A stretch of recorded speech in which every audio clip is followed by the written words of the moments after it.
আজকে সন্ধ্যায় কি খাচ্ছ?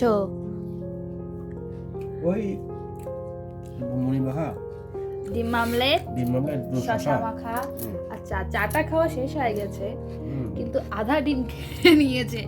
আমারটা আছে, এখান থেকেও খাবে।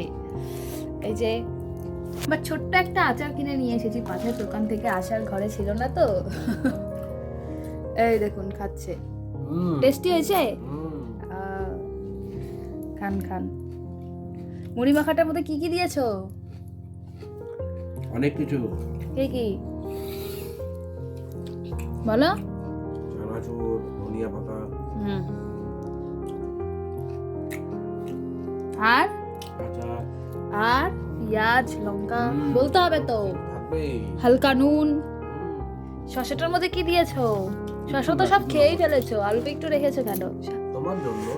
ও, সব তুমি খাবা, লাস্টের আমের আটিটা আমি খাবো? হ্যাঁ। ও আচ্ছা, ঠিক আছে। একটু হাই করে দাও। হাই করতে বলছি।